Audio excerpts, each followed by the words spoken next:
It sounds like something straight out of a TV police drama, with investigators using cutting-edge DNA technology to breathe new life into cold cases once considered unsolvable. Well, it is true, and not just in Hollywood. Police in Long Island cracking a 40-year-old murder case. Newsmax crime correspondent Jason Mattera has this special report.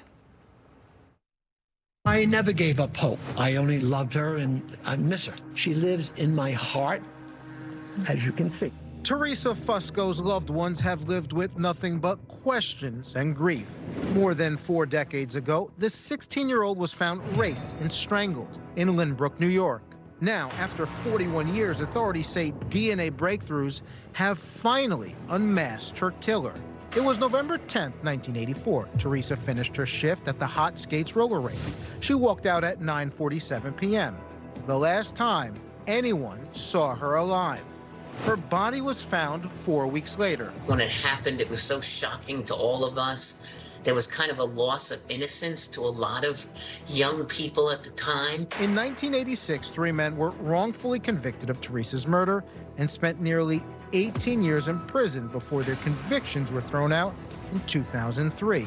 The case stayed cold for more than 2 decades until 2024, when detectives turned their attention to one man, 63-year-old Richard Bilodeau. We found out that he lived in Lynbrook at the time, 2 blocks away from Hot Skates, and he was a 22-year-old known to be kind of a troubled young man. Investigators say DNA from a straw is what linked Bilodeau to the murder. When police arrested him in October, Bilodeau was living about 90 minutes outside New York City and working at a Walmart. When the detectives arrested him and had a conversation with him, he made a very strange comment. He said, oh, back in the 80s, you could get away with murder.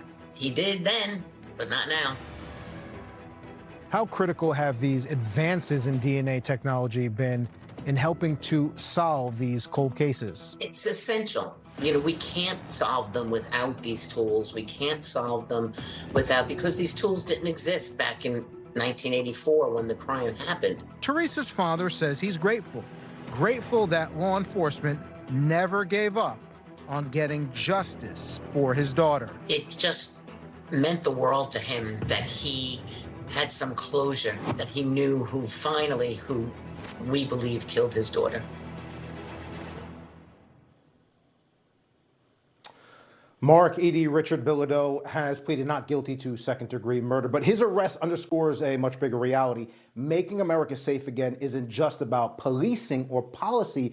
It's also about unleashing the latest in DNA technology to track down alleged killers who, up until now, have been hiding in plain sight. Jason, thank you so much for that report. Information. Truth is freedom. Is Newsmax. It's real news for real people.